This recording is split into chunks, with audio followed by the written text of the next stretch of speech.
Seven, yeah, we're good. Good evening. Hello. Hello. Ladies and gentlemen.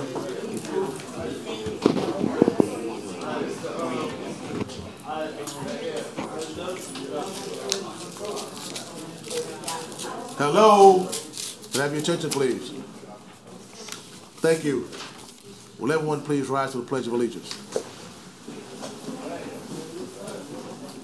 Pledge allegiance to the flag of the United States of America and to the republic for which it stands, one nation, under God, indivisible, with liberty and justice for all.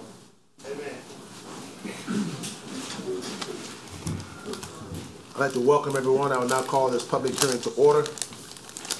I hereby open the public hearing this evening on the tentative fiscal year 2019 millage rate and annual budget for Hillsborough Transit Authority. Anyone who may wish to speak this evening will need to sign in at the identify themselves. On the table at the back of the room, we have made available to you documents summarizing the tentative fiscal year 2019 millage rate and annual budget. These documents include the agenda for tonight's public hearing, which I will now outline. We will consider the adoption of the following resolution. A resolution to adopt the levying of tentative ad valorem taxes and the tentative fiscal year 2019 millage rate. After hearing citizen comments, the board will make any decisions it deems appropriate to the tentative fiscal year 2019 millage rate. A resolution adopting the tentative fiscal year 2019 annual budget. After hearing citizens' comments, the board may make any changes it deems appropriate to the tentative fiscal year 2019 annual budget.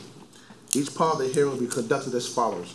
HART staff will present the tentative fiscal year 2019 annual budget overview. The board will then open the sorry about that. $10 on my part. The board will then open the floor for the citizen comments regarding only the tentative millage and or tentative budget. In order to expedite hearing from everyone who wishes to speak, each speaker's comments will be limited to 3 minutes.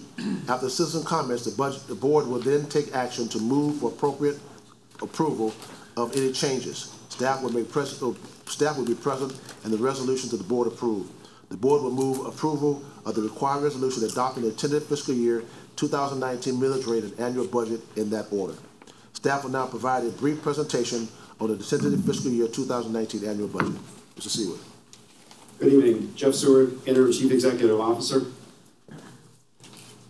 Mr. Chair, board members, I will provide an overview of the budget in which you are going to tentatively adopt tonight.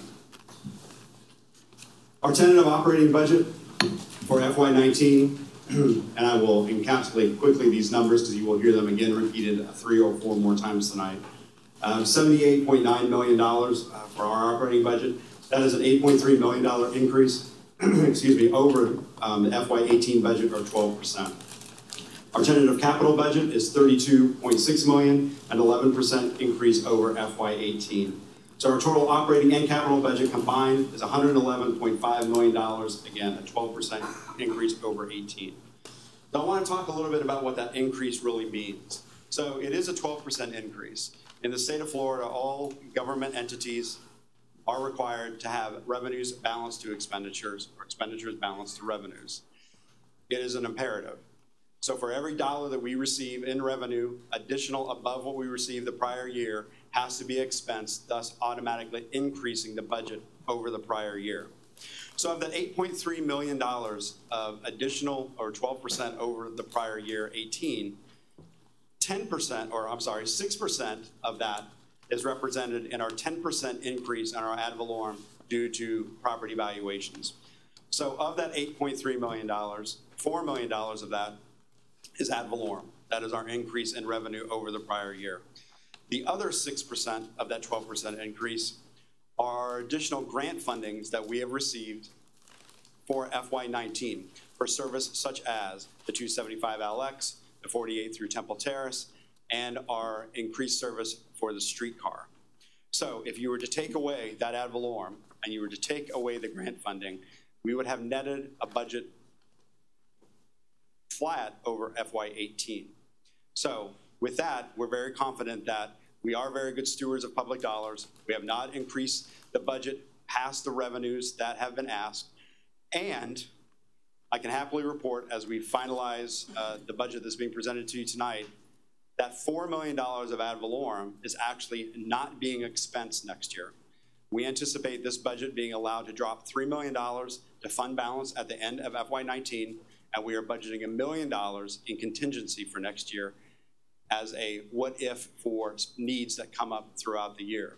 So of that $4 million of ad valorem increase, we are essentially not expensing $4 million of the whole.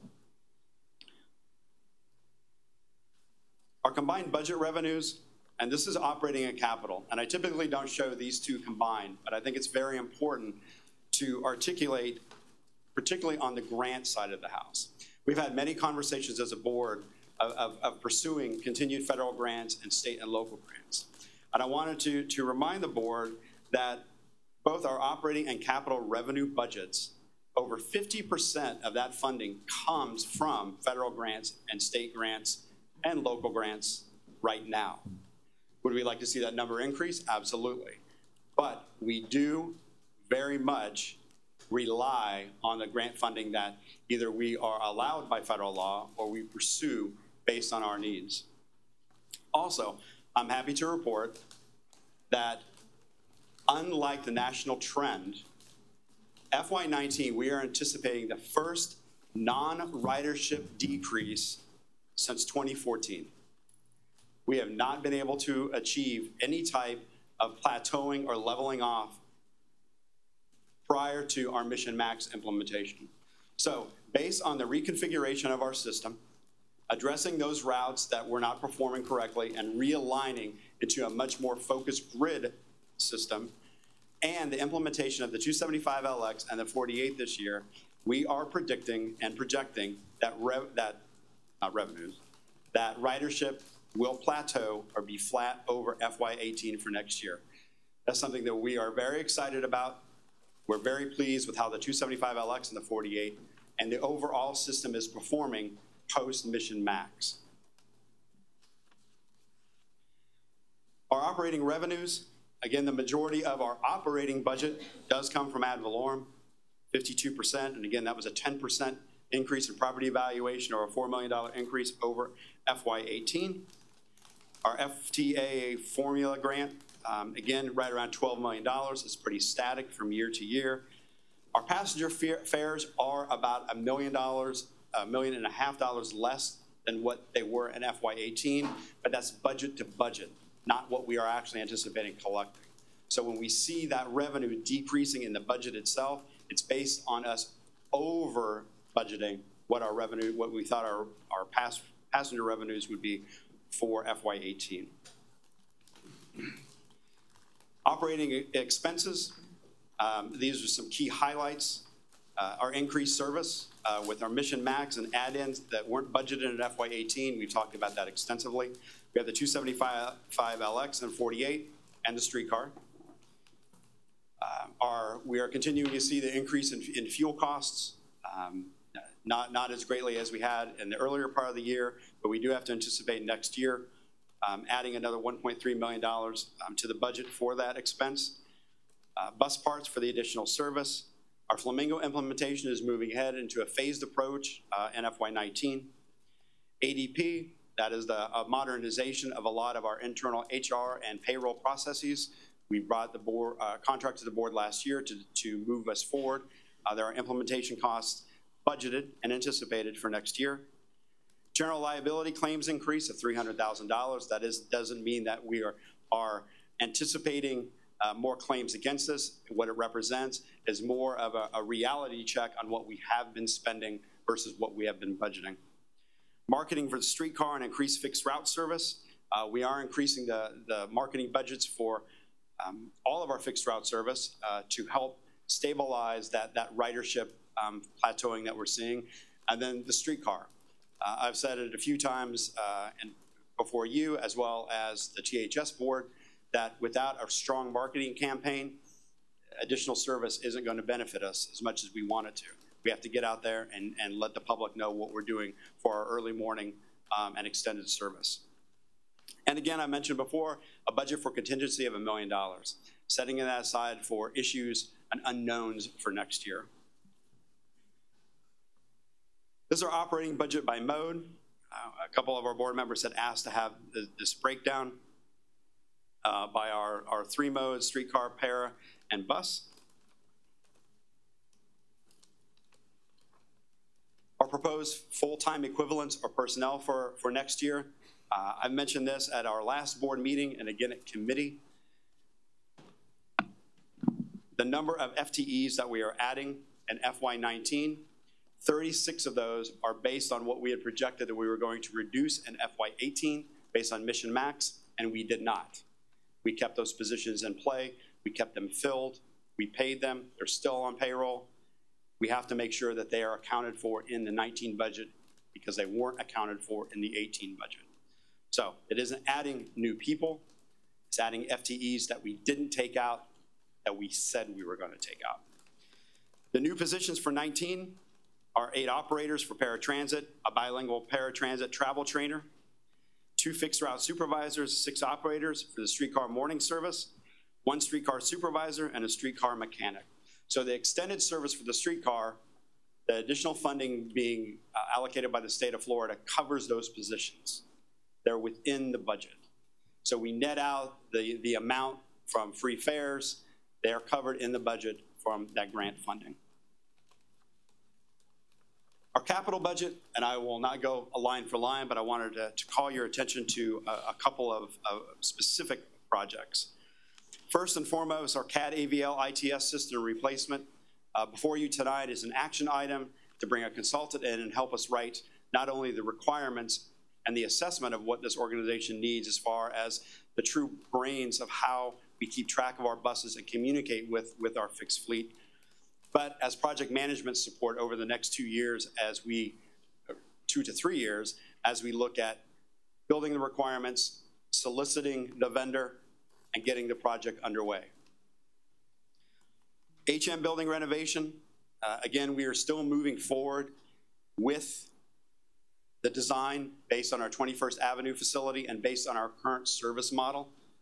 Again, if something changes in November, we will come back and we will have to rethink and relook at the plans for our new maintenance facility. But right now we're moving headlong into the design for our current situation.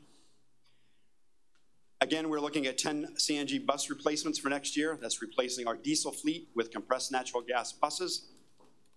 Also in here, you will see the replacement for diesel bus replacements. That is the, again, an action item for tonight before you, is the purchase of the 8 diesel vehicles from Sarasota County. They are reducing their fleet and changing their vehicle configuration and needs. We are going to buy their buses from them. It helps advance our replacement program. It helps us be able to move and get service on the road much quicker. And these buses are in very good condition, and overall it's going to save about $2.5 million by us doing this versus equivalent of 8 new buses.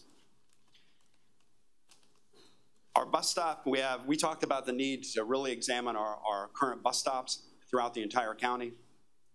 It's been quite some time since we did a true analysis of where they are, the condition of the bus stops. Are they in the best locations based on passenger demographics and usage? We're going to move forward with that study for next year. Marion Transit Center, it's starting to age. We have some severe problems, specifically in the bays on the actual pavement is starting to erode and cave in. We have thought very hard on how to fund that. We are looking at that as one of our legislative priorities for next year. We can't wait. We need to move forward with the funding that we have right now and take care of those projects to not only protect our patrons, but our assets as well. Our next steps, our next public hearing is the night of September 24th. I'm here at these facilities. Before I conclude, I wanted to mention a couple of topical issues within our revenue category. First and foremost, this budget does contain the $2.3 million of county funding that was provided last year moving into this year. So it does include the 2.3. I was asked as late as this afternoon, does that also include the $2.1 million that the Board of County Commissioners voted on with those three or four stipulations prior to the budget being completed? And the answer is no, it does not. If the board moves forward with the desire to receive that $2.1 million of funding from the county, we would have to come back and we would amend the budget, and that's a very simple process. Also, does this include any reference at all to the referendum in November? And again, the answer is no, it does not. If the referendum passes, we would come back in the spring and amend the budget accordingly to recognize those sales tax revenues. This budget is based solely on the revenues that we receive today, the service that is in place today, almost today. Still have the streetcar coming up on the 7th of October. But it encompasses and supports the model of service at this very moment and not what if. We would come back, obviously, and remodify as necessary. And Mr. Chair, that concludes the brief presentation. Thank you. Any questions from this board? Any questions? Any questions? Okay, seeing none. Staff will now introduce the tentative fiscal year 2019 millage rate and annual budget review. This is the first required public hearing on the tentative fiscal year 2019 millage rate and annual budget as indicated by the trim notices previously mailed to all taxpayers in Hillsborough County, City of Tampa, and the City of Temple Terrace. The tentative fiscal year 2019 millage rate of 0.5 mils is the same as the adopted fiscal year 2018 millage rate of 0.5 mils. The tentative fiscal year 2019 millage rate is 7.07% more than the rolled back rate of 0.4670 mils. The tentative fiscal year 2019 annual budget is $111,554,915, which represents an increase of 11.6% from the amended fiscal year 2018 annual budget. The tentative fiscal year 2019 annual budget consists of the following components. Total tentative operating budget, $78,927,742. Total tentative capital budget, $32,627,173. Total tentative annual budget, $111,554,915. The tentative fiscal year 2019 millage rate and annual budget were subjects of board and committee meetings conducted in March through August 2018. The tentative fiscal year 2019 not to exceed millage rate was set at the July 16, 2018 board meeting and provided to the property appraiser on July 16, 2018 in conformance with state law. Are there any questions before we proceed from the board? Any questions? We'll now take public comment regarding the tentative fiscal year 2019 millage rate and annual budget. For those who wish to speak, I ask that you please limit your comments to 3 minutes. There was a timer being set over here by, no one wishes to speak? No one? Sure? Okay. No comments on the budget? All right. I open the floor for board discussion. If there are any recommended changes to the tentative millage rate or budget, we ask that you move that now. If not, we have to have a motion to approve. Any changes? Are there any changes? No changes? Okay. If there are no changes, the public comment is closed. We'll now take a vote on the tentative fiscal year 2019 millage rate and annual budget. The resolution will now be read. The resolutions read as follows. Resolution number R 2018-09-41. A resolution of the Hillsborough Transit Authority of Hillsborough County, Florida, adopting the tentative fiscal year 2019 annual budget of $111,554,915. Whereas the Board of Directors of the Hillsborough Transit Authority of Hillsborough County, Florida, held a public hearing as required by Florida Statute 200.065, and whereas the Board of Directors of the Hillsborough Transit Authority of Hillsborough County, Florida, set forth the appropriations and revenue estimate for the tentative fiscal year 2019 annual budget in the amount of $111,554,915. Now therefore be it resolved by the Board of Directors of the Hillsborough Transit Authority that Section 1, the tentative fiscal year 2019 annual budget is $111,554,915. Section 2, this resolution shall take effect immediately upon its adoption. Resolution number R 2018-09-40, a resolution of the Hillsborough Transit Authority of Hillsborough County, Florida, adopting the tentative levying of ad valorem taxes for Hillsborough County for fiscal year 2019, adopting the tentative fiscal year 2019 millage rate of 0.5, and providing for an effective date. Whereas the Board of Directors of the Hillsborough Transit Authority of Hillsborough County, Florida, held a public hearing as required by Florida Statute 200.065, and whereas the gross taxable value for operating purposes not exempt from taxation within Hillsborough County has been certified by the county property appraiser to the Hillsborough Transit Authority as $93,189,360,143. And whereas the Board of Directors of the Hillsborough Transit Authority of Hillsborough County, Florida, set forth to adopt the tentative fiscal year 2019 millage rate of 0.5 following a public hearing as required by Florida Statute 200.065. Now therefore be it resolved by the Board of Directors of the Hillsborough Transit Authority that, Section 1, the tentative fiscal year 2019 millage rate of 0.5 mils, which is more than the rollback rate of 0.4670 mils, by 7.07% is adopted. Section 2, this resolution shall take effect immediately upon its adoption. State statute requires that we approve the tentative fiscal year 2019 millage rate before we approve the tentative fiscal year 2019 annual budget. Accordingly, we will vote on each resolution separately. Do I hear a motion to adopt or amend the tentative fiscal year 2019 millage rate? Motion by Commissioner Merman, second by Councilman Suarez. All those in favor, let me know by saying aye. Aye. Opposers likewise. Motion is adopted. Do I hear a motion to adopt or amend the tentative fiscal year 2019 annual budget? Motion by Mr. Mechanic, second by Commissioner Merman. Seeing no further discussion, all those in favor, let me know by saying aye. Aye. Opposers likewise. Motion is adopted. In compliance with Florida statute, a public hearing has been held on September 10th, 2018 for the purpose of considering the tentative fiscal year 2019 millage rate necessary to fund the tentative fiscal year 2019 annual budget. This concludes the budget public hearing component of tonight's meeting. The final public hearing is scheduled for Monday, September 24th, 2018 at 5 p.m. here in the HART Administrative Office in Ybor City. Yes, ma'am. What did I say? 5:30. Did I say something different? I thought you said 5, but oh, it's 5:30. I'm sorry. If I said 5, I'm sorry. It's 5:30. Okay. That closes the public hearing. We now move into the regular agenda. I'll call it to order. May I have a minutes have approved? Second. Is someone on the line? Is that what it is? Greg is on the phone. Okay. All right. Chair, we always knew you had the voice of God. Now it's been proved. Hi, everyone. This is Greg Moser. Okay. We have a motion to approve the minutes.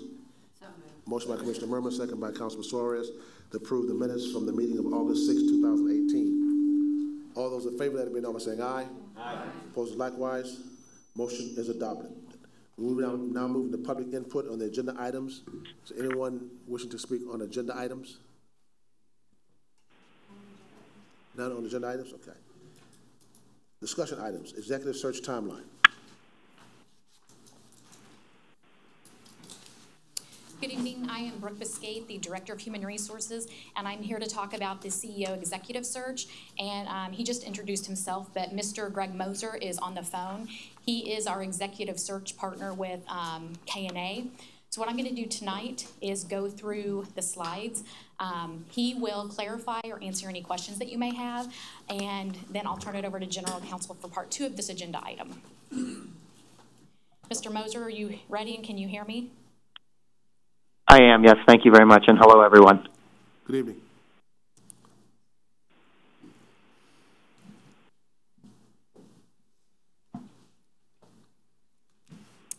Okay, so Tonight, we are here to discuss the CEO executive search, and again, I'm going to go over the process and hopefully have you all approve the timeline tonight. So tonight through November 9th, or today through November 9th, that's the recruitment period where we'll be advertising weekly updates and deciding on who to do that to with the chair and or to the ad hoc committee.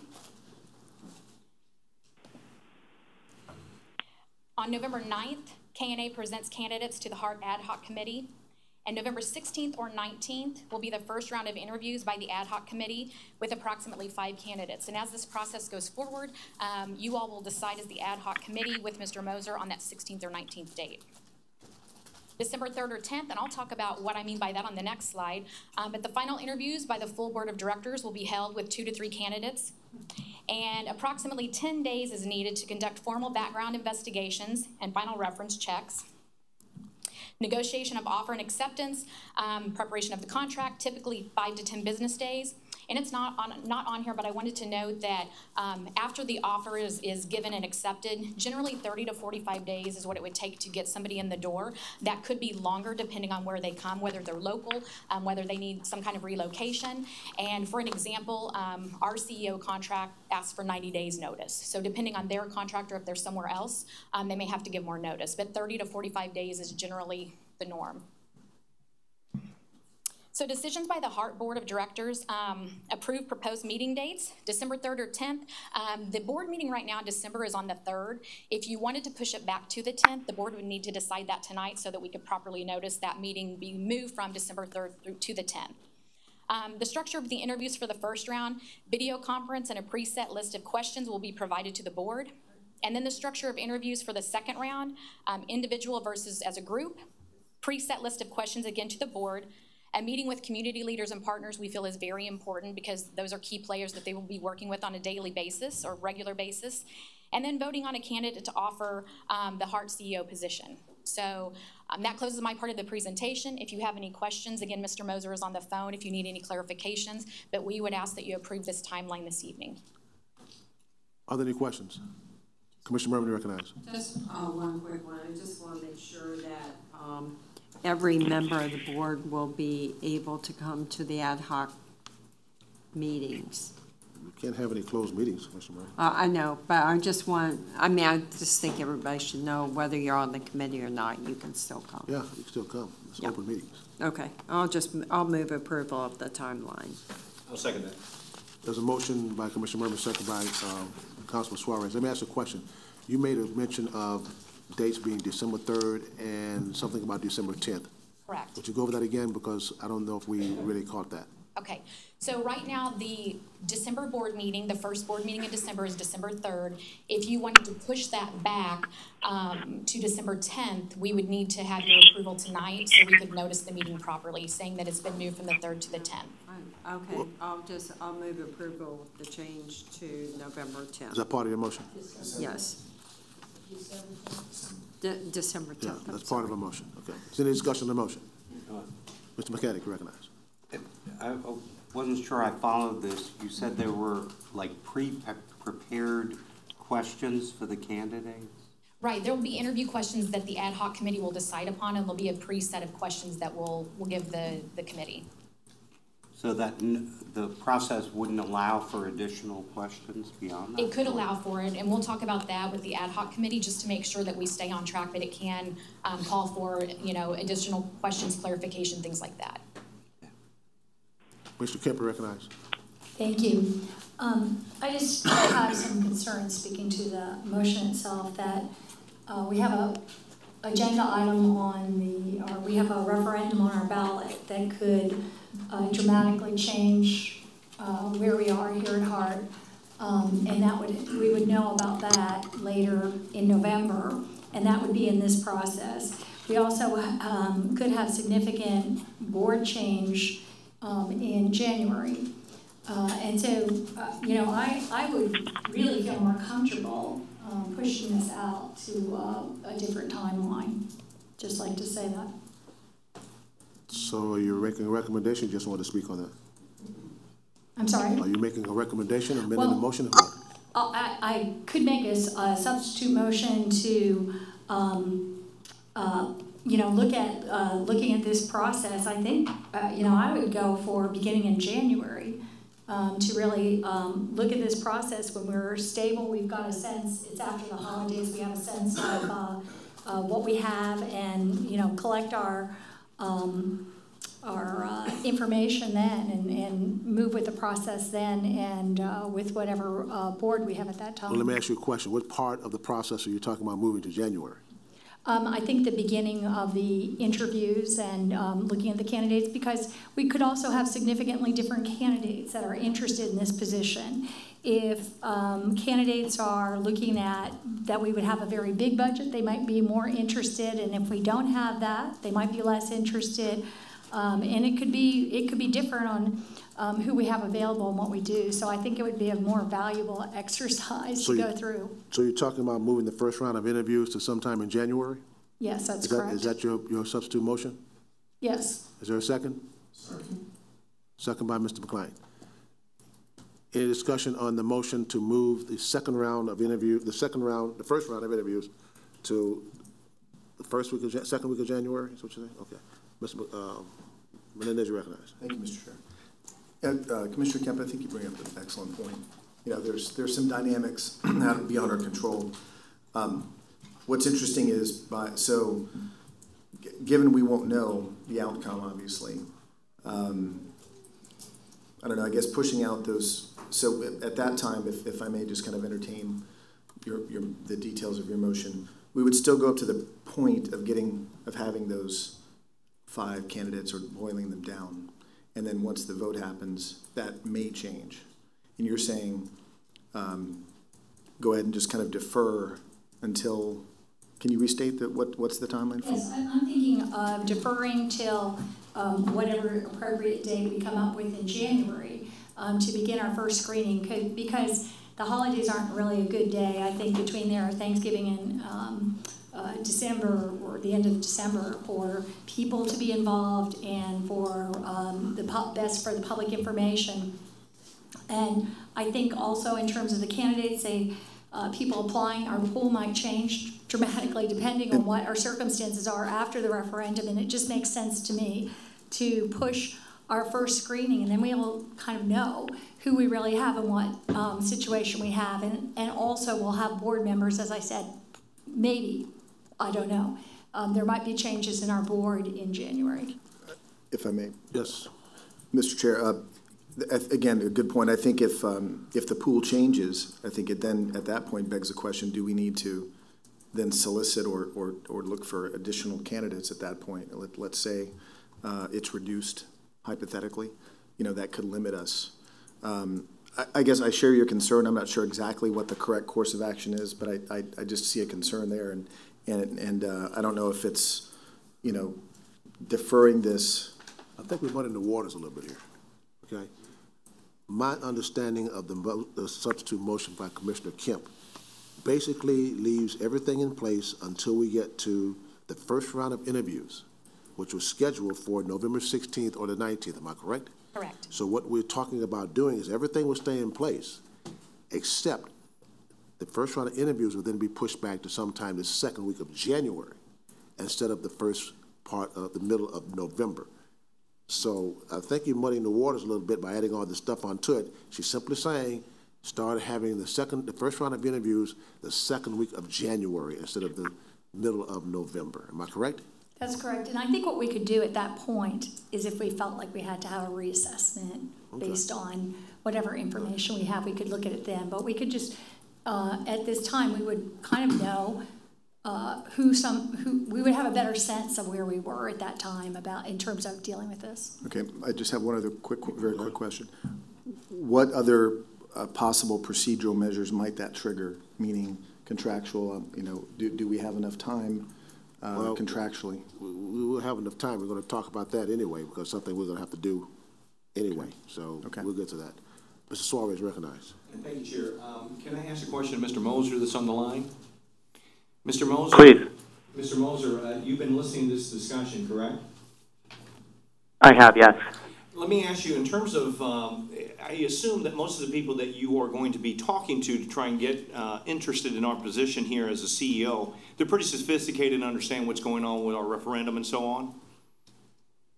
That's correct, yep. If they're going to open themselves up to being approached and maybe applying for this position, it doesn't really matter whether or not we do it now or we do it in January. Do you think that that's a fair assessment? Meaning that I think there's a couple thoughts. Meaning that the referendum might not have as much of a difference, other than those people might drop out if there's no referendum that's passed, because now they don't want to come to a position where we're going to have less money. Yeah, I think it's a valid question, and I'd approach it from three prongs, really. One is, if you start a recruitment process now, especially in a state like Florida where there's sunshine laws, and we put a pause on things, put a break on things, let's say the end of October until January, it's a highly competitive market in transit right now. There's a lot of CEO needs, and there's fewer candidates than there are needs. So I think what you're going to find happen is we put it on pause, and let's just say we had 6 candidates. Those 6 candidates may no longer be available in January. Got it. So, and they may not want to apply and have their names sit out there for several months. That's the first concern I'd have with. It doesn't mean you couldn't do it in January, but I would suggest starting the recruitment a little bit later and have it so when you start the process, you continue the momentum right through the end of it. Mr. Moser, I think I'm missing something here. You're saying start it later? What do you mean? Well, so if you're suggesting interviews in January, I would back up from there and give about 2 months of recruitment. So I probably wouldn't start the beginning of my recruitment until towards the end of October, because that would give you 60 days to recruit. That would take you through almost the Christmas time holidays, and then you would start interviewing shortly after New Year's. What kind of effect does it have? I'm sorry. Please go ahead. I know. I was going to say, what kind of effect does it have on the number of candidates? If we have a shrinking base of those CEO candidates that might be available, wouldn't that mean that we would have less availability for those folks, or not?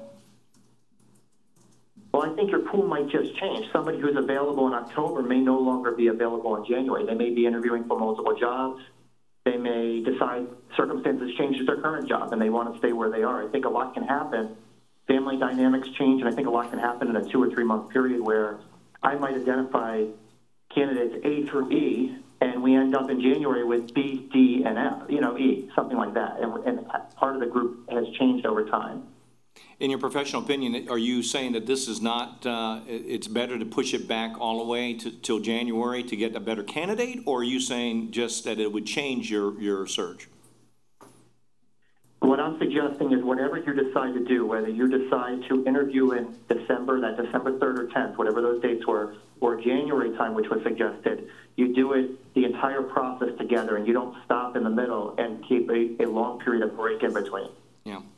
And, Chair, the reason I was asking those questions is because I think that the timeline that they have set now, I think is a reasonable timeline. And regardless of, because I think we're going to get good candidates regardless. I don't think that we're going to have a situation that we're going to get better candidates because we've got more money or less candidates. Believe me, people who want to move are going to move, and they're going to want to interview, and they're going to want to make sure that they're at the forefront as soon as money starts coming in, which is in January. So I'd rather have us go with the original timeline than to change it. Thank you, Chair. Well, I was going to say, and I'm not sure I support the substitute motion, but to really accomplish what Commissioner Kemp was talking about and to avoid the pause that we've been advised against, you really should be thinking about doing the advertising like November 7th. Start the advertising that date, which again, that pushes it even further, but then you would know the outcome of the referendum. And at that point, you would, to the extent that that has the effect of attracting more candidates, assuming the referendum passed, then that would be the day you really kick the things off, advertising for candidates. Commissioner Kemp, you recognize. Thank you. Based on what we heard from the phone in this discussion, I'll change my substitute motion to reflect that discussion. You have to withdraw your motion. I'll withdraw my motion, and I'll make the motion to move the entire process till after November 7th, do the advertising period, and begin the interviews in January. Okay, so the original substitute motion has been withdrawn. She's offered a second, another substitute motion that's been seconded by Ms. Donahue. Is there any further discussion? Commissioner White, you recognize. I just want to say for the record that I agree with Councilman Suarez. I won't be supporting the substitute motion on the floor, and I'll be supporting the original motion should the substitute motion not pass. Is there any further discussion on the substitute motion? Any further discussion on the substitute motion? All those in favor of the substitute motion, let it be known by saying aye. Aye. Opposed likewise? Nay. Chairs in doubt. All those in favor of the substitute motion, let it be known by raising your hands. 2, 3, 4. All opposed? 1, 2, 3, 4, 5. Motion fails. I'm sorry. What you doing? I didn't raise my hand earlier, so. Oh, God, we're going to do this again. Okay, let's back up. Let's back up. All those in favor of the substitute motion, please raise your hands. 1, 2, 3, 4, 5. All opposed? 1, 2, 3, 4. Motion passes. Any further discussion on that? There is a second part of that agenda item that I'm going to turn over to General Counsel. I think I know what this is all about. Hi, Julia Mandel. I'm here on behalf of Bacon Smith as your general counsel this evening. You have changed the timeline that we really do need to discuss. That being said, you do have another issue that you do need to take action on, which is your current CEO contract, which I'm not really sure the date that it expires, but you do really need to look at going ahead and extending that so that you can assure that you have leadership through the time that this is completed. And now that you've moved this back, although we've identified the start, I don't know that we've identified necessarily the end dates or the meeting dates that this will go towards. So I don't know if we want to go ahead and do that now. You want to bring that back as another item at your next meeting, but you should be looking towards extending your existing agreement. Well, Mr. Seward's contract ends November 30th, and by what we just did, looking at starting the advertisement, I think we said November. Did we give a date? November 3rd, I thought. Was it the 3rd? Oh, did we give a date on that? 7th. November 7th. November 7th. That would push us back to what date, ma'am, to possibly? I'm not really sure what your meeting dates then you'd be looking towards if you push everything back. What is it, 60 days? 60 days. Mm-hmm. So we're talking about February? Am I right? If we started it in November, 60 days would be January. January? So we could still probably do that mid-January date that we were talking about, but then we would need to look at those board meeting dates in 2019. So we're and you may also want to consider some overlap time so that we're, as you finalize that process, and if you do choose someone who needs a little bit of additional time, that you're not running afoul of that, or you might want to just wait and see how it works out. This is my opinion that we bring this back with next month's agenda to look at extending the contract. Is there any objection to that? None, Chair. Okay. We sort of knew all along that November 30th was going to be short anyway. Okay. So no board meeting in October. There's no board meeting in October, so it'll be brought back to the board meeting in November. Any objection to that? No, not really. But the meeting is before November 30th. What we may want to do is consider having something that can be approved with you adding a date as your meeting progresses. Councilman Donahue, we all know that we've got to extend the contract. And the meeting in November is, I think, the first Monday in November. Is it the first Monday in November? I believe November 5th. November 5th. So we would have time at our November 5th meeting to extend the contract to henceforth or evermore, whatever that date may be. Any objections to that? No, Chair. Do we need a motion to have General Counsel deal with Mr. Seward and his attorney to do the extension? I think that would be appropriate. We can have a motion that directs motion, us to go forward with that. A motion by Councilman Suarez, second by Mr. Mechanic. In the discussion on the motion, saying none, all those in favor, let them know by saying aye. Aye. Opposed likewise. Motion is adopted. Thank you. Thank you. We're now on the presentation of the fiscal year 2019-2028 Transit Development Plan update.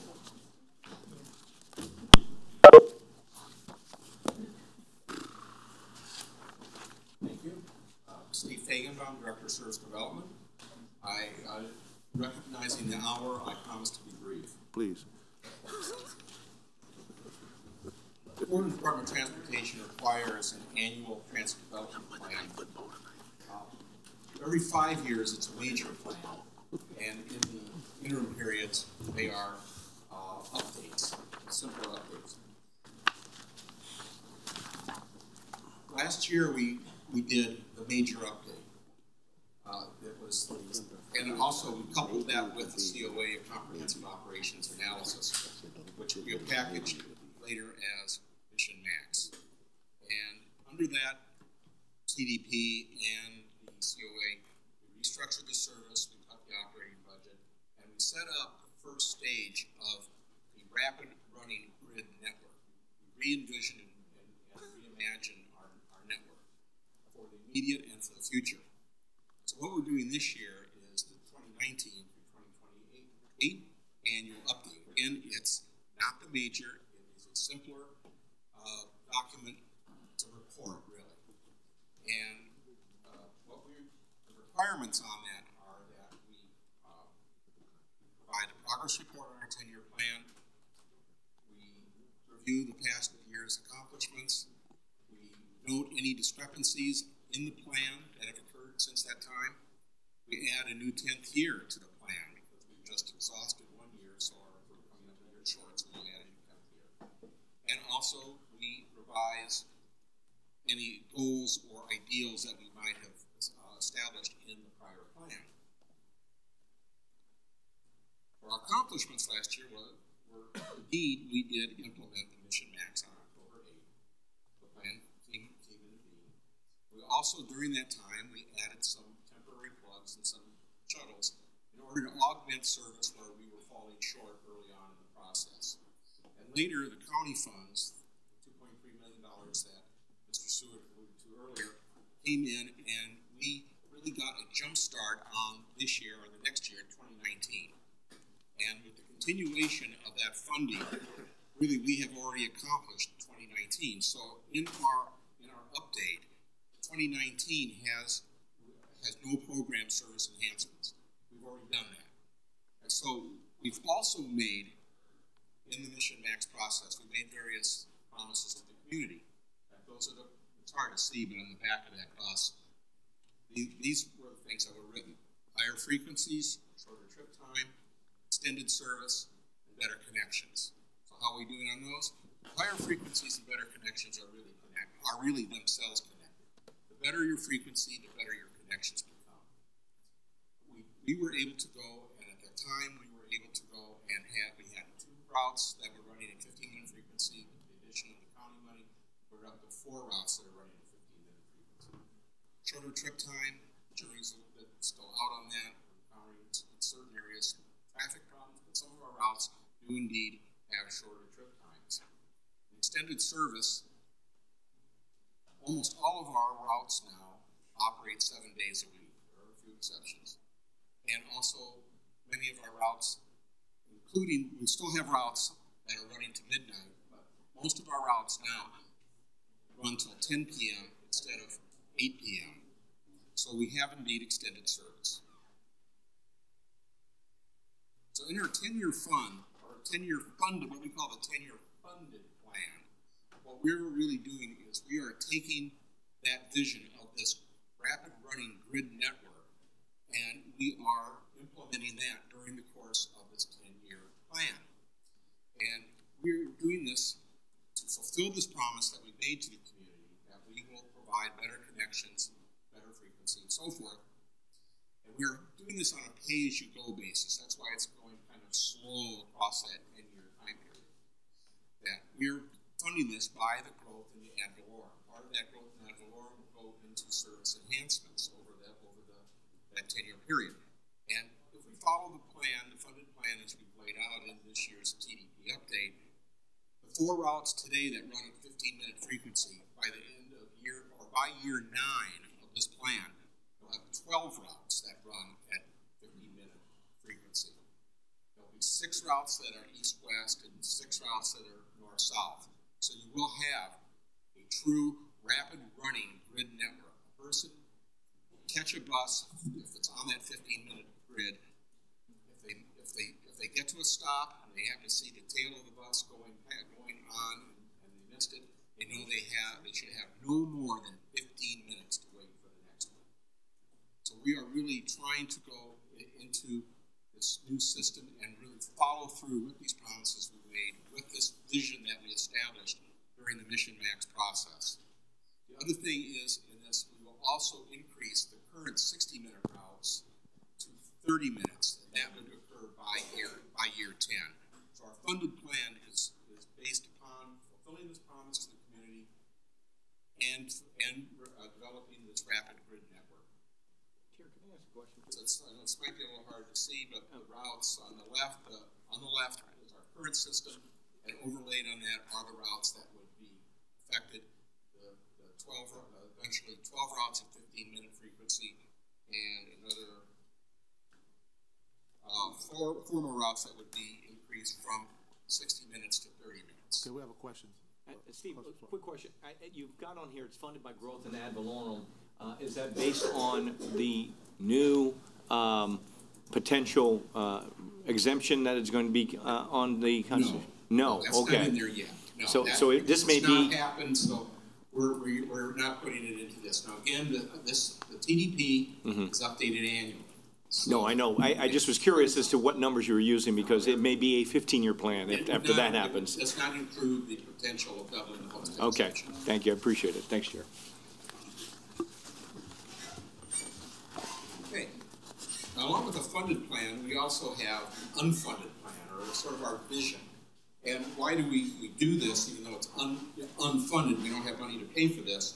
Well, for one thing, the grant process, if we were to go for any federal or state grants, one of the little check boxes they always have is this in your TDP? So we want to be able to say that some of these things are in our TDP, so we can go after these grants. Also, this is linked to the MPO's LRTP, the Long Range Transportation Plan. So the unfunded plan is really done at sort of a high level, kind of a 30,000-foot level, and includes various services that we see the need for, but again, we cannot fund them. The BRTs, new local routes, local and express routes, innovative services, more frequency improvements, and also some capital projects for facilities, technological infrastructure, and ADA compliance. So we have that all listed into this document. We don't do it on a year-by-year basis like we do the funded plan, because it's not the type of thing we really put into a regular schedule. Sometimes these things are funded as different monies become available. So that is kind of an ongoing process. So again, here is our current system, just a few maps. These would be the routes, again, that would get frequency, additional routes that get frequency improvements in the unfunded or in our vision plan. Potential BRT routes. Additional local routes. And on this, I want to make a note on South County that the plan that's shown there on South County is the plan from the South Shore Community Plan that was done a few years ago. That plan is currently being refreshed by the Hillsborough MPO. I believe the last meeting with the community is this coming Thursday. So when that plan becomes available in a few weeks or a few months, that plan would then be substituted into this. This is really a placeholder right now for what comes out of the refresh of the South Shore Community Plan.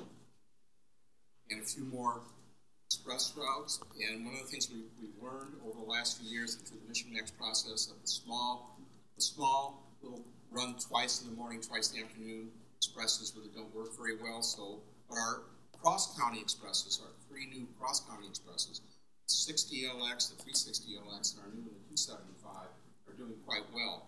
So these routes are based upon that model as well, that they would run through the day. We have three new express routes. Also, by the way, while we're talking about the new Route 275LX, some good news there that its first month it did nearly 6,000 trips, and in August it did about 8,400 trips, which is in excess of what we thought we would be at when we first started those routes, or that route.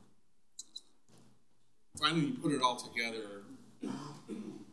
this would be how the system would look under a needs plan of an unfunded vision plan. This would be our vision.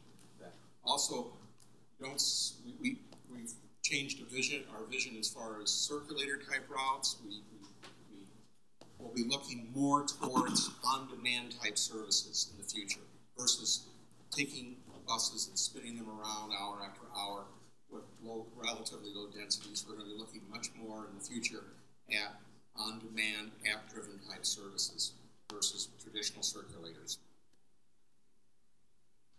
At that point, I promise to be brief. I hope I kept my promise. Any questions? Any questions? Commissioner Kemp, you recognize. Thank you. I just have concerns because I think it's generally, and I just had this up on my screen on my phone. Generally, pretty much the studies are in from all over the country, and I've seen it by transit agencies everywhere. This is the title of this is the story of microtransit, which is the on-demand app-produced Uber type of services done by transit services, is a consistent dismal failure. And that's what they're finding because it's like we found.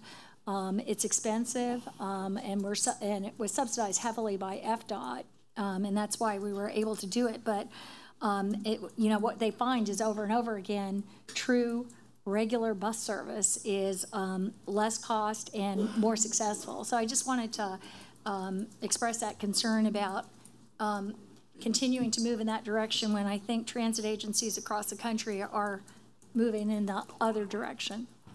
But I'm really happy to hear about the other things. I think the 275LX it was great because we didn't put it on 275, but we did exactly what we should be doing, which is taking it from Wesley Chapel through the university area, across Fowler, down 275 with just a few stops, one at downtown and one to the airport. It's precisely what we should be doing. Thank you. Any other questions? Seeing none, thank you. Thank you. We earlier made a motion to come back at our November meeting to look at the extension of our interim executive director's contract. However, we have a meeting on September 24th. If that's agreeable, we'll have to have a motion to reconsider the motion by which it passed to do that in November, take that motion up and motion to reconsider, then look at bringing it back September 24th. Can you have enough time to do it by that time? Certainly, we would have enough time to bring you that contract extension. If that's agreeable, can we have a motion to reconsider the motion by which it passed?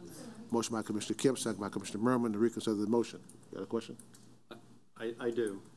It was brought to my attention that we have 10 members and we had a 5-4 vote. On what? Oh, it would have been whatever the chair had voted. I think that he probably included that in there, did he not? Was that already included? I'm not included. Right. Yeah. So we're 5-4, we're fine. Yes. And I voted yes. I think just for the purposes of the record, we need to make it clear. I would have voted yes. Yeah, I was going to say. I know he didn't have his hand didn't go up, but I knew that he was in favor of that motion. That's why. Yeah. Now, where was I? Oh, okay. We have a motion. I think I said by Commissioner Kemp, second by Commissioner Merman, to reconsider the vote by which it passed to look at the contract in November. Any further discussion? All those in favor, let no matter saying aye. Aye. All those opposed? Motion carries. We're now back on the motion, and the motion now is to. The motion would be to give direction to our council to deal with Mr. Seward and his attorney to change the time frame for the end of his contract, for his current contract. And we bring that meeting up in September. And you bring it back on September 24th. There's a motion second by Commissioner Kemp and Commissioner Mechanic recognized. I just think as a courtesy to Mr. Seward, we should ask him if he's comfortable with that time frame and what we're talking about doing here. I'm used to being talked about. It's, we're not doing it behind your back. No, I'm fine with that time frame. Okay, great. Okay. Any further discussion of the motion? Seeing none, all those in favor, let it be known by saying aye. Aye. Opposed likewise. Motion is adopted. Thank you. We're now on the consent agenda. Are there any questions on the consent agenda? I have a motion to approve Move the consent agenda. approval. Motion by Commissioner Merman, second by Commissioner Mechanic, to approve the consent agenda. Any discussion on that? Seeing none, all those in favor, let them know by saying aye. Aye. Motion, those who are not in favor likewise, motion is adopted. Mr. Harden, I think I need to apologize to you. You had a comment or something, and I called you Mr. McLean. I'm sorry about that. Just blame it on my head, not my heart. Okay. There's worse people to be. We're now on action items. A, Resolution R 2018. Oh, do we have to do that? No, we don't have to do that. Is there a motion to approve the action items? I'll make a motion to approve. Second. There's a motion by Commissioner Merman, second by Mr. Alvarez to approve the action item. Is there any discussion on the action items? Seeing none. What's the matter? Microphone. What's wrong with my microphone? They can't hear you. Okay. Is there any discussion on the action items? Seeing none, all those in favor, let them know by saying aye. Aye. Opposers likewise. Motion is adopted. We're now on the interim chief executive director's report. Thank you, Mr. Chair. The only, if I can find it.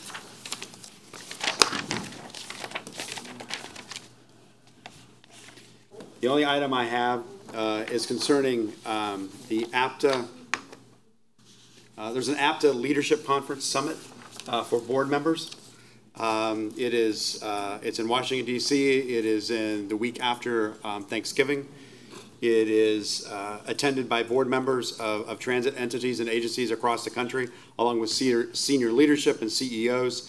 We can provide you more information, but we highly encourage those of you that could attend to attend. It's a great opportunity to talk to board member peers across the country, hear what their challenges are, see what their innovative solutions are, and we will provide that information to you. And of course, it requires approval of the chair to travel, so we would like to get that information out to you in the next week so you can look at it, think about it, and then we could vote on November the 5th for approval for travel in the month of November. That concludes my report. Okay. Any questions? Commissioner Murphy, recognized. There was an item pulled by staff. Does that need to be discussed separately? Yes. And voted on separately, right? We are not going to vote on it right now. Thank you, Commissioner Merman. Okay. I apologize for not mentioning it. This was at the committee meeting. This is the $2.6 million for the streetcar enhanced service. The reason that it got pulled is that due to the fact that this is sort of out of the ordinary, how it's being funded, it requires the signature of the governor. It isn't that we're not going to get it, it's just a matter of he needs to physically sign it, and rumor has it that he's been on the campaign trail. So we should get it soon enough to bring it back on the 24th of September. You can't vote on it unless you signed it? Yeah. I would prefer to know that we have the money in the bank before we approve the JPA to spend it. That's a good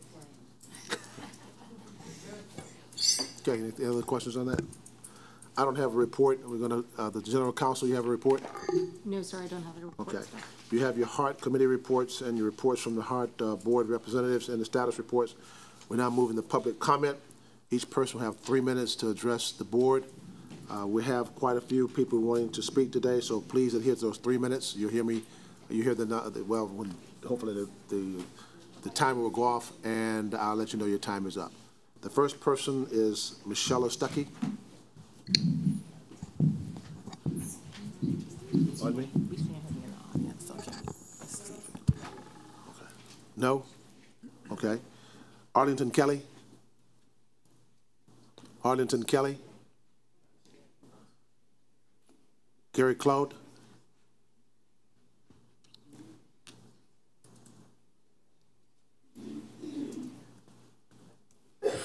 Good evening.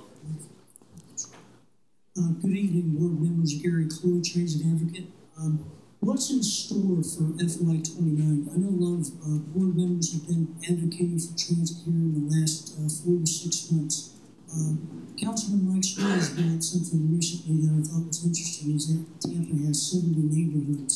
Now, how much service and frequency gets addressed from East Tampa over to West Chase, from Brandon over to the airport is what's ironic.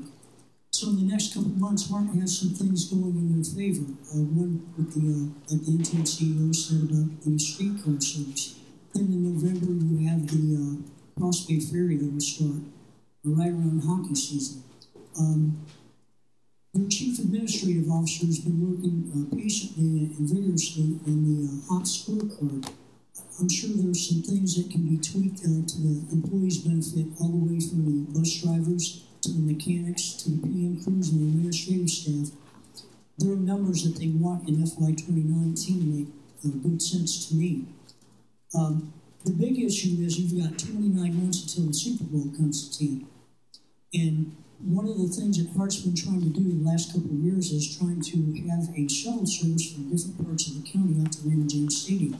And my guess is that we're going to start doing that here in a couple of months. That'll give you some leeway on how you move mass amounts of people throughout the county to one event. That'll give you some time to tweak. That'll give you some time to add or reduce service depending on supply and demand. A lot of times these transit agencies that we're doing comparison and contrast to, Brevard or Broward County just recently got a grant from the FTA. Some of these small things might actually add up and put some money in the bank for HART, kind of like that shuttle service to the stadium. I will tell you publicly that the National Football League, we're the only city that doesn't have shuttle service to Raymond James. That, over a period of time, could be a good cash cow system, as Commissioner Stacy White put here a couple of months ago. So the county has some ideas. If the county looks at advocating for transit, you are our best advocates. Anytime that you show up to a meeting out of state, you could look at 10 to 40% increase in revenue, and then at the same time address this deficit issue. Whatever happens in November is one thing. The ball is in your court. The more you advocate, the more you're out there, works in our favor. Thank you. Thank you very much. Jeanette Torres. Jeanette Torres. Okay.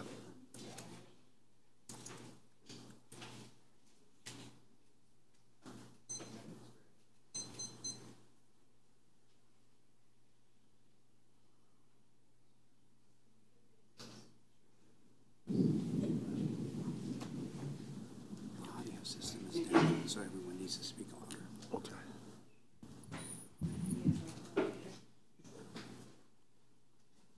Here once again, or I seem to be coming for every time I come is to complain about HART and Yellow Cab.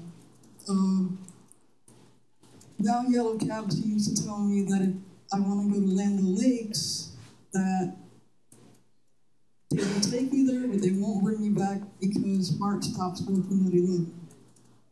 It's Yellow Cab, that's what's supposed to happen. So I keep coming month after month and nothing keeps getting solved. And with HART now, it's going back to being late. Picking me up or dropping me on. I'm not sure what's going on. This was fixed, but the problem exists once again. And I've also been told that they won't pick us up at our door, that we have to meet them. It was my understanding that if you're visually impaired, that they do go to your door. So this excuse of it suddenly changed is not working. I'm not sure what's going on. I've made these complaints in the past, and they just seem to justify themselves and nothing gets fixed. That's all I have to say. Thank you. Thank you. Staff will get with her. Ma'am, staff will get with you on this. Someone help her back to a chair, please. Staff will get with you on this, ma'am, okay? Well, staff has gotten back to me in the past. They always do, but nothing gets solved in the end. Okay. Natalie Horn. Natalie Horn. Is Natalie Horn here? Okay. Natalie Horn. Okay. Arizona Jenkins.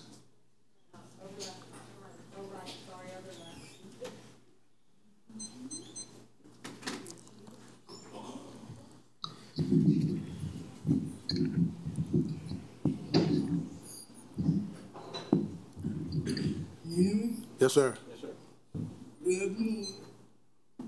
Thank you for your time. Get to the board about the yellow cow fire program. I want to say they're doing a good job. I get to go everywhere I want to go, even when the bus is not running. You know, when you get out of the area, the bus will go and go block. Call the county and go way out the room. I can think of later I want. I used to do this. I used to go home at 10 o'clock, 9 o'clock. When I could go home at 11:30, but when I want to go, I get to go to church events. I get to go to another area. But I want to tell you more people that you did a good job. And thank you very much. Also, you may know who I am. I live on the hotline board of the 88 committee. So I know what you guys have to go through. It's a hard job to make the business. But I want to tell you, please keep this yellow girl program together. So we need it. Before I sit down, I also want to tell you that the United Camps service was a good idea, but they cannot do what they do. They don't want to pick up wheelchairs as about a lot. They don't want to pick up wheelchairs on the weekends. Now, the contract says 24 hour service, 7 days a week. If you can't do what the contract says, then you don't need to get money. So I'm still speaking on behalf of that. And when you call the dispatch at United Camps, they're very rude, they're very nasty. I called one day for a ride. They told me it's not guaranteed to pick you up. But we put in this, our left in the lane. It wasn't. I had to call y'all to come get me because of our left. I had to go to a church event. I wasn't late because it wasn't for y'all. So, although, when I called again, one of the dispatchers who put the trips, I'm thinking at the way I talk. Now, I overheard her. I guess you got to put the phone down or whatever. But I heard her tell the other lady in the room that I talked like I had a mouth full of BM. And they cannot be out. I've been working in the disability community for many years. I've lived on the hotline board for many years. And I know for a fact that the hot does not go for that at all. We are public, you are in the public, you have to treat everyone equally. So for you to pick at me the way I talk on the phone, I have never in my 43 years of living been so disrespectful, feel so down. When you say what you said, it was like putting a knife in my heart. So I talked to the heart, and they said they're going to take care of it. But I want you guys to know that when you hire these contractors, that they need to know what they're doing. Because they have to represent you partly first. So when you get the yellow care or United, they have to know that they're representing you.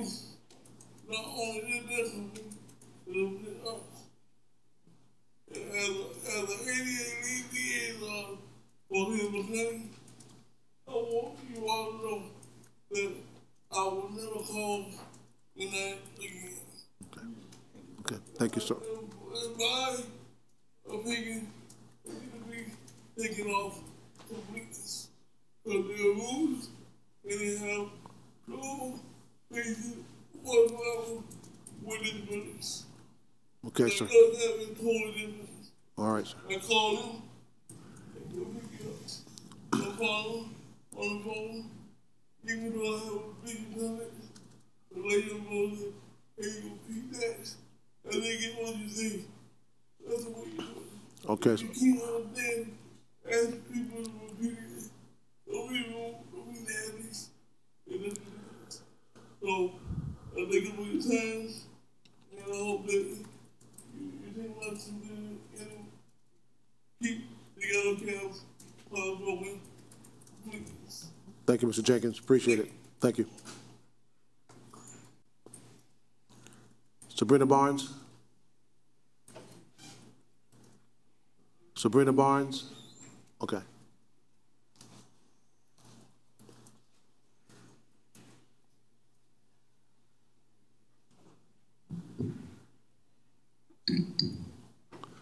I know that they're going over 3 minutes, but I'm not going to stop them. This is my daughter, Angelina Barnes. She's next. She wanted to come up. She's very shy. She wanted to come up with me. Okay. Is that okay? Sure. Last night, she had a seizure, and we were in the ER until 6:30 in the morning. And she also had a doctor's appointment today, and we still came because we care that much about Yellow Cab and HART Plus.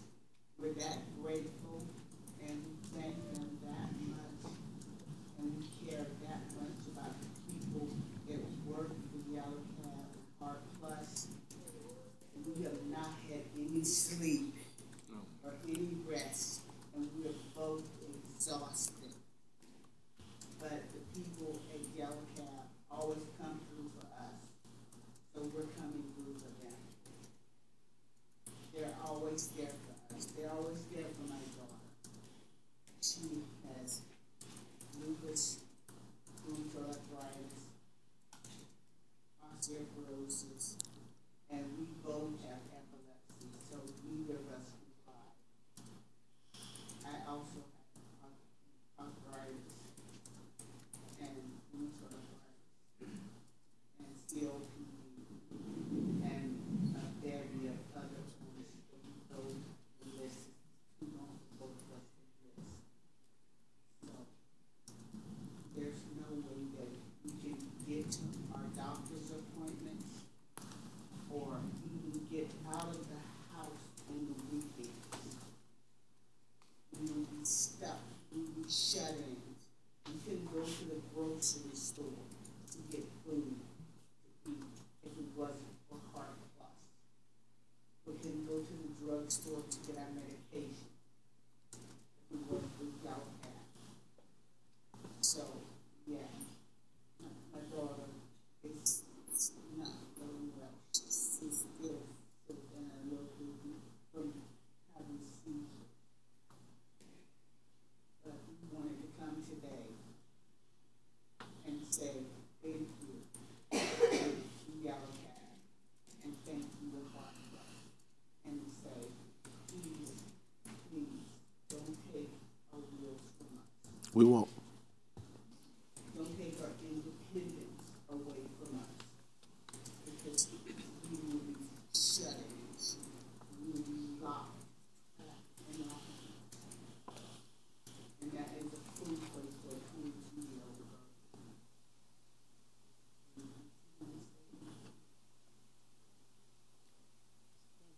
I think she wanted to say that. Thank you for coming. We appreciate it. Thank you much. Thank you. Alan Green.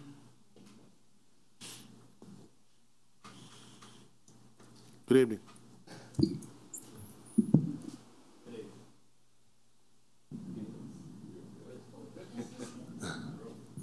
Good evening. I'm Alan Green.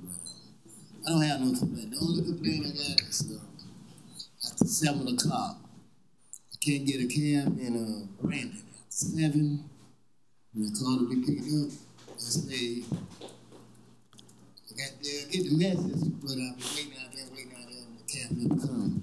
But I usually have to catch the bus. But anyway, that man right there is my cab driver. Now, he, Mike, when you call him, he'll tell you 5 minutes, 10 minutes, I can't get you, he'll let you know. But if I call a cab after 7 on Sunday, I don't get no cab. That's in Brandon. Y'all need more cabs in Brandon. Brandon. Work on that. We'll work on that, sir. Thank you. That was the last name I had. Is there anyone else? You broke the microphone, Mr. Green. No. It's page. Oh, I'm sorry. Where? Yes. So you left off with Alan Green. Okay, Rick I'm sorry. Brown. Okay. Yes. Rick Brown. Jeez.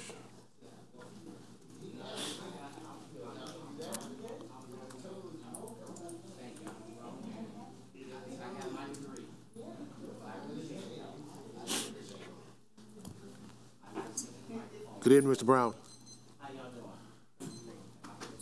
There you go. Lean over a little bit. You're good. Right there. No. No, move back to your right. There you go. You know, I haven't been to a meeting in quite a long time, and I thought I would come up today to talk about HART, HART Plus and Young Cab. What's it done for me? It's done quite a bit for me. I mean, no matter what, we're gonna have problems. Each change that we have is going to help us. I mean, yellow gives us a second option. I know there's many times where I've had to, my brother, for example, he's gotten sick here lately. I've had to rush to the hospital with him. You can't call HART Plus unless it's the day before. Yellow cab, it'll get me there in no time. Sometimes, yes, we have to wait. We all have that. That's with HART or yellow. But we have to have the patience. And hopefully we can work out where it's going to make it easier. But it takes time. Everybody arguing about, oh, I'm not, I've had times where different rides taking over an hour. But I know with time, we just got to work on it instead of, talking negative. Because if we lose out on that transportation, what are we going to have? Once again, calling HART, day in advance. Like I said, I've had to use yellow cab quite a bit of time. Never had problems with it. So that's really all I wanted to say. I didn't want to stay too long, but just keep yellow going because people are going to need that. They don't realize that. If they lose it, they're going to be crying about they don't have the transportation. So let's just work on it. The only thing I can say is let's just work on, there's individuals that have different disabilities. Some have guide dogs, some have canes. Let's figure out how to way so everything can work together. And I know it takes time. But thank y'all. Thank you, sir. Aretha Whitfield. Aretha Whitfield. She's one of the what?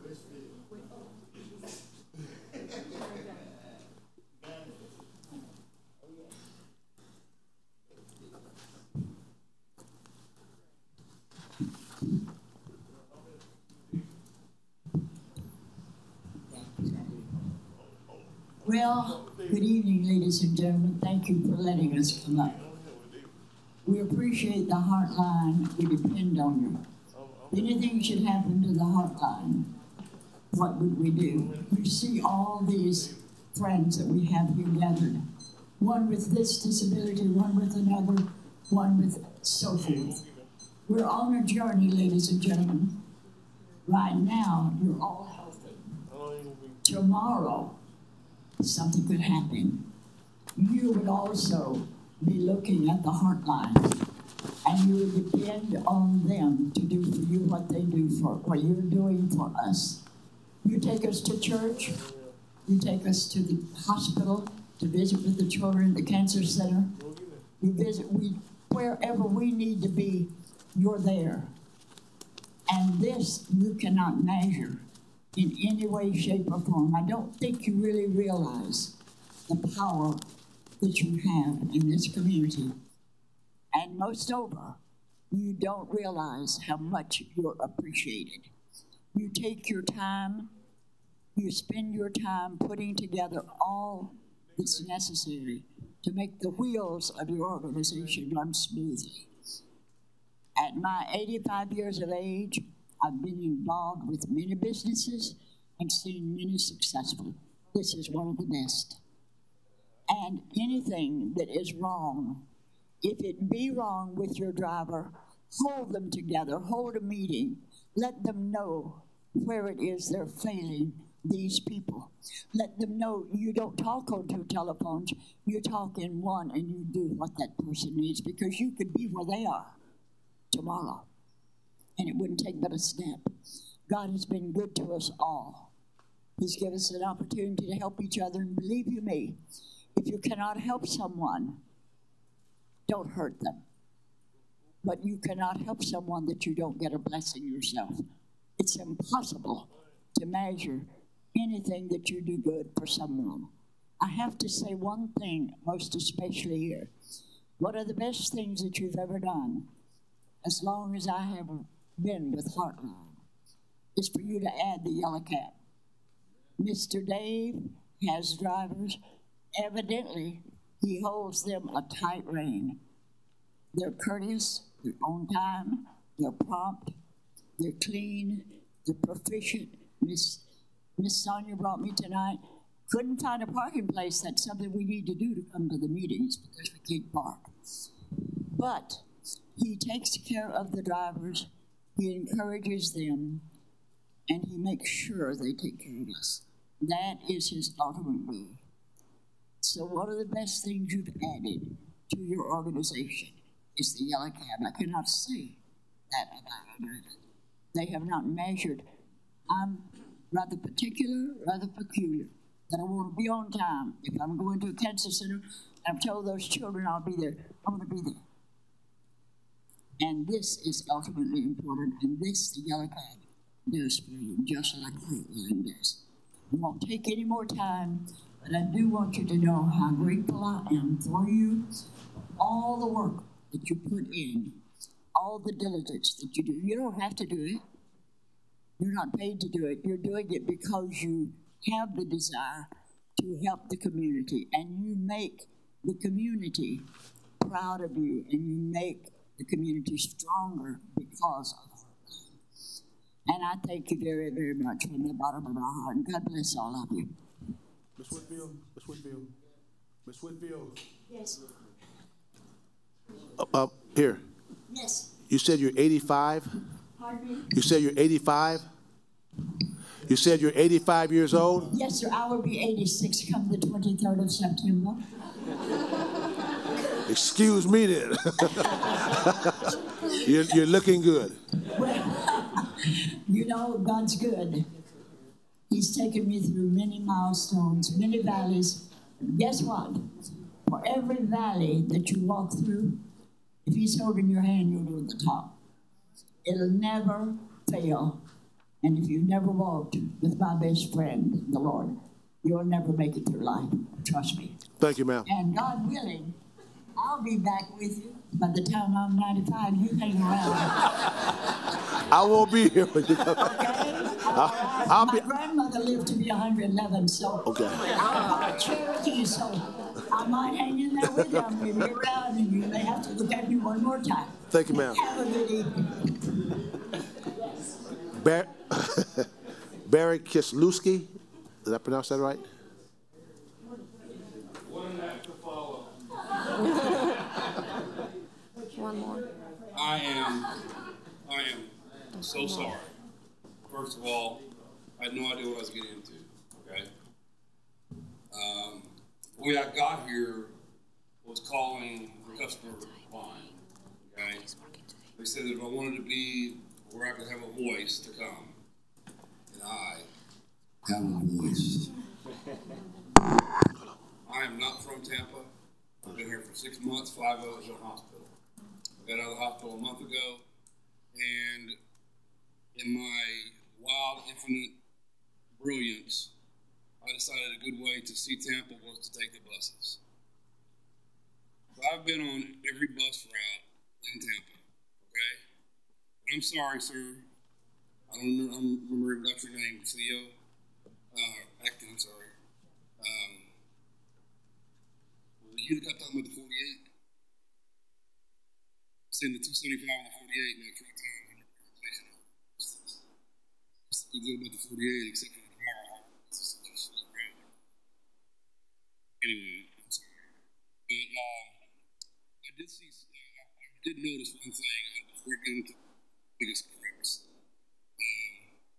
There are a lot of routes that overlap each other in the western area and the west area. But I'm a veteran. And it's not very accessible to get to the VA. And then the VA has shuttles. It'll be so much easier to take a bus to some of the places that the VA has to go. But you can't. Okay? So that's a big thing. Another thing is to get to the VA, you have to go to the hub by the VA and then go to the VA. Or take the 5 or the 9, but they bring the exact same time.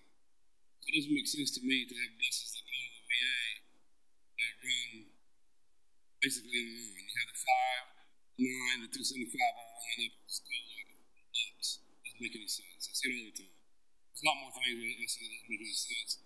And I have very specific problems that I've had. Things that are safety issues, some things are, you know, I don't understand them. I've been a problem solver my entire life. I just see the problems and I'm like, I don't understand what's going on here. So that's what I said. I've never even heard of the yellow caps today. And I do hear of the heart, everything else, but I don't take that. I take the regular buses. Okay? And at the board right here in front of me, I would like to say, I hope you guys are in buses. I hope you guys see what I've seen. Because I don't know how to say it. I mean, it's just been, so I've just got a few here. Oh, on my way here today, I thought somebody was trying to play a game with it. Some kind of a joke on me or something. I thought it was something on a camera or something. Right? Bus stop where I'm picking up the bus. The first thing, guy stops the bus, the first thing he does, this is the driver, kicks the empty bottle out right in front of me into the curb. And then, that's the other thing, so we get in. Didn't tie me down properly. So I'm here for that. But I would love to talk to anyone about, you know, the problems I've seen that you fix it for everyone else. Sir? Thank you very much. Marsha Tracy. I just want to thank you for your service. Thank you. Marine Corps, by the way. Air Force. Navy.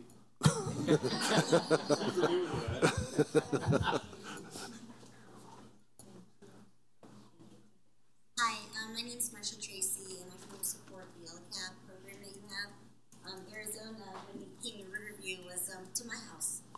I know that they celebrate my husband's birthday, and without the program with the LCAP and getting out there, he wouldn't be able to have birthday cake with us.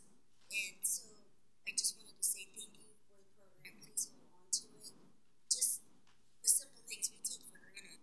We ought to do it, walk out to our cars and wherever we want to go. And they did it for free. So please do everything we can to support that program and don't let it go. Thank you. Ray Freeman.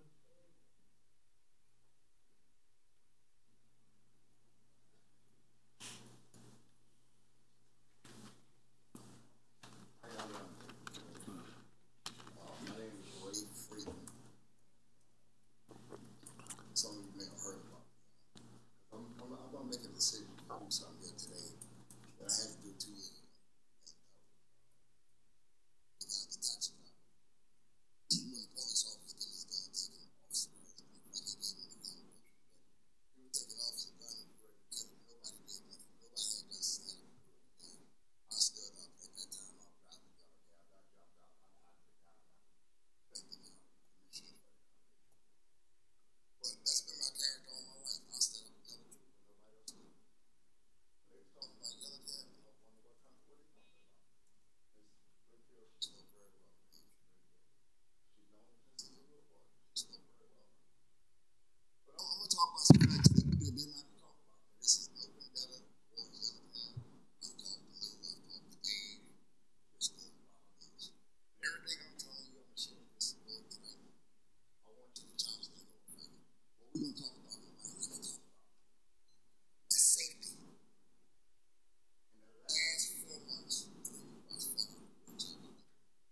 even breasting the house tonight.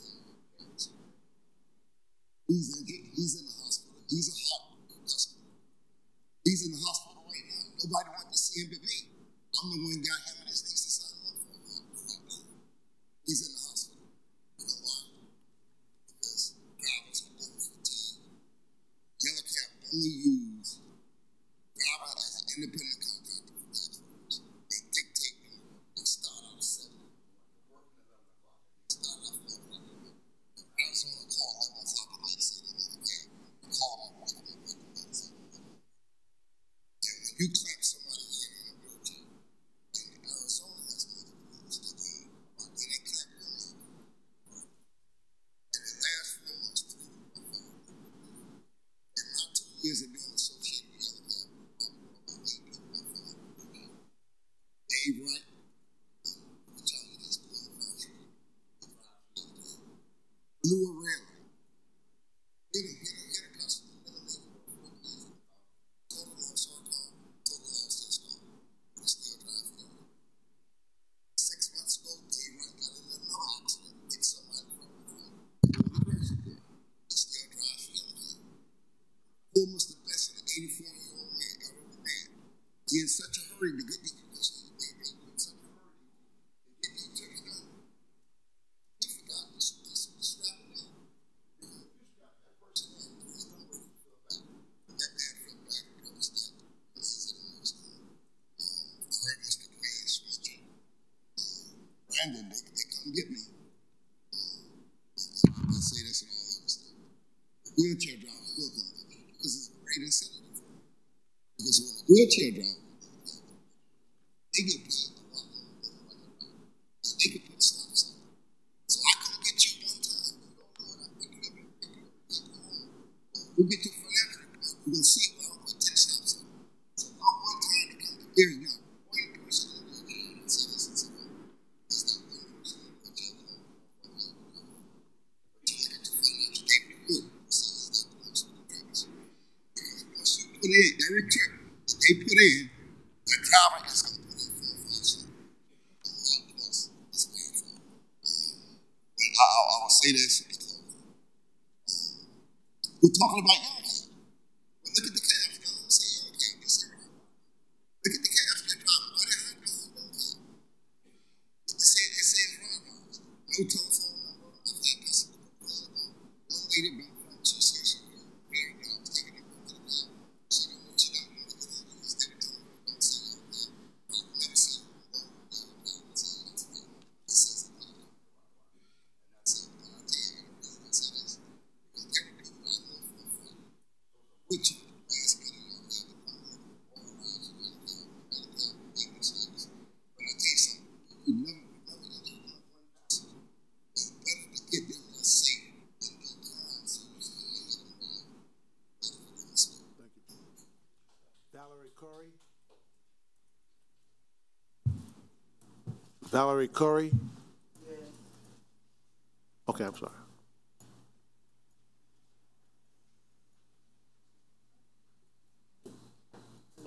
Good evening, Ms. Curry. Well, My name is Valerie Curry. I ride with Yellow Cab, but I would like to ride with, sometimes when I ride with Yellow Cab, I can't get my ride right, so I put them on United Cab. I want both of them on the thing, on the HART Plus. I'm a HART Plus patient, and I can't walk, as you can see, I'm in a wheelchair, and just listen to me, come to me where I couldn't walk. But I feel as though I should have a choice of who's going to take me. You know, I would like Yellow Cab and I would like United Cab as well. Because sometimes when I get ready to go to the doctor or go somewhere, I can't get Yellow Cab right then. So then I call United Cab. If I can't get United Cab wheelchair assessment, I need to get Yellow Cab wheelchair assessment. It's all about the wheelchair assessment. Because that's what I'm looking at. I'm not looking at people who can get up and walk over the bus and things like that. I'm looking at the ones like myself, where we can't get nowhere unless we have at least 2 word versions of transportation. And like I just make a statement, I would like both of them because I got HART Plus vouchers And I use my HART Plus voucher, but sometimes I can't get no ride, you know. And like he said, it's not yellow cab on those. It's not yellow cabs on those vans. It's yellow ride, something like that. I never really paid that much attention. But anyway, it's not yellow cab on there because there's no number on it. So I know that's not yellow cab. So anyway, I just want y'all to know, please keep both of them. If you can't keep it all of them, just keep the wheelchairs. So we can have transportation to get around. That goes to a lot of doctors, a lot of surgeries, and that's how I get around. I don't drive. I'm 61 years old. I never had a license in my life. So I don't drive, and that's my means of transportation. So if y'all please do anything, just keep Yellow Cab and keep United Cab. But just put a ring around both of them there. So if they mess up, put it. Let them know they're doing wrong. They're doing that wrong. I'm not going to stand for it. Thank you. Thank you, ma'am. Our last speaker is Marion Guzdella.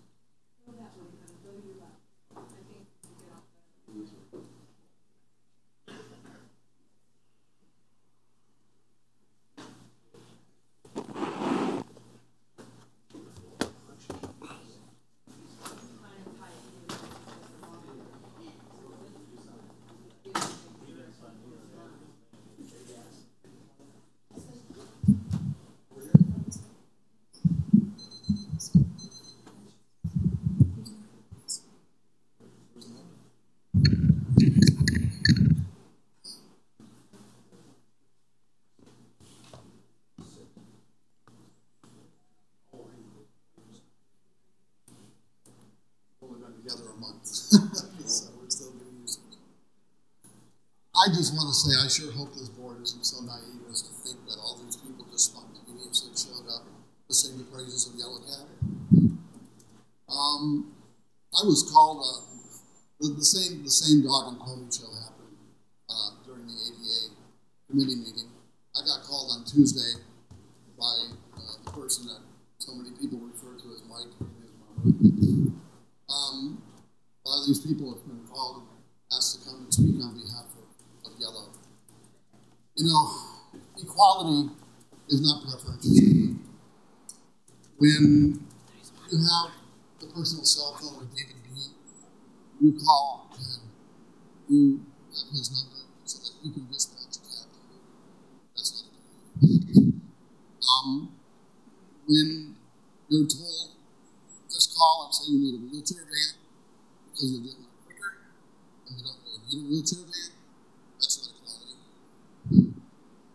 I have waited, my wife has waited more than 3 hours for Yellow Cab. We have stopped using the Yellow Cab system because it doesn't work. Again, it's not equal. It's preferential treatment. We're going to play poker and I give all of you guys aces. That's what's happening today. You're getting a bunch of aces. You're getting all these people standing up and singing the praises of Yellow Cab. And they've all been asked to do it. There's no one who came here just spontaneously because so much good is happening. That's all I want to say. Luminardi.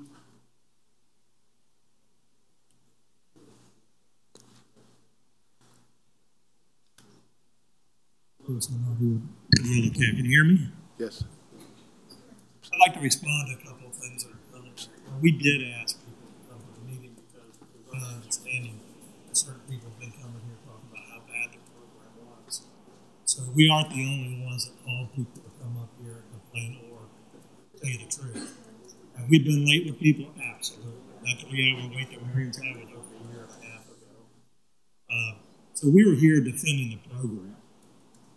There's some of them that would rather get rid of the program for everybody because there's nothing you can do to make it better. We asked the people to come here and the ones that did like the program. Everyone that spoke here today, including Arizona, had a problem with it. We've been late. We've have our issues doing that, but overall, the program is working very, very well. As far as the company and what drivers we keep and we don't keep, do you think insurance is an important problem to us? I'm going to let a driver that I think is going to be an issue down the road. If we had an accident or not, there's circumstances with every accident. And there's reasons we get rid of drivers and they go to other companies because of their issues. And we've done that. And whether they have a problem with what my company is named. My company is West Coast Transportation, doing business, yellow cab, and doing business with RideWise. RideWise is our wheelchair fleet. It's a DBA, it's legal, it's not the hide yellow cab, it's to differentiate our wheelchair transportation from ambulatory rides.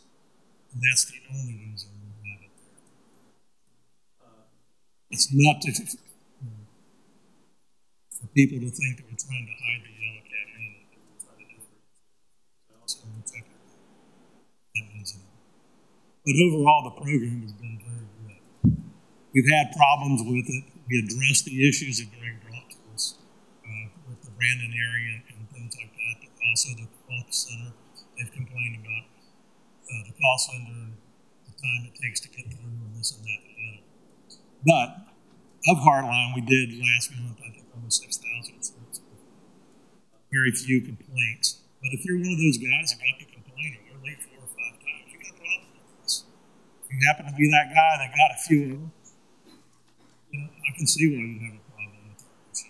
We've tried to address it. The ones that came to the different meetings the last few months, we've called each one of them. We've looked for the complaints, whether it was they wouldn't allow a CNI dog. There was no complaints on that. Have been formally sent to us. Lates, absolutely. Of the 341 lates we had last year out of over 6,000 fares, I think 140 something were the first 3 or 4 days of the month, which is the days everybody gets the trips. It's a very busy thing for the taxi industry because it's the first 3 days for the month. We've had over 18 days of straight rain.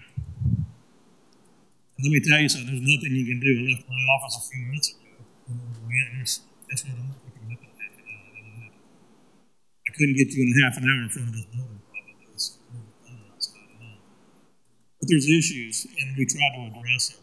And gave Greg and Scott a list of things that we're trying to do with the call center. We put extra cars into Brandon area. We do have employee drivers. There's 2 or 3 of them that we've started over there. Different areas. Most of them are independent contractors, but that's not the problem. It's getting the vehicle where it needs to be in a short time. We're 1,030 square miles in the county. Theoretically, got to be there in 30 minutes. Very tough to do. And you see the people that we're hauling. There's special needs. There's a lot of problems that come up during the day with it, but it's not an excuse. It's how do you get better. Since we've talked last, I think we've had about 9 vehicles overall. 4 of our wheelchairs are being delivered tomorrow. But those are the kind of commitments that we've made. We started with, I think, 2 or 3 vehicles. We're up to almost 30 now, and we'll be over 30 starting next week. But I just want to address some of the issues that have been coming before the board. We're not here to say that everything is rosy, but we did want these people to tell you how important it is to them to be able to go after hours to church and things that they've never been able to do. And the program overall has been working very well. And I'm sorry that other people don't feel that way and would rather have the program just stopped. And that's why they had asked to come. We did send the thing to the drivers, the clients, to let them know that there's consideration about that, and that's why they're here. Anyway, that's what I had to say. If there's any questions, glad to answer. Thank you, sir. Appreciate it. Close the public comment section. Is there any old business? Any new business? We adjourn.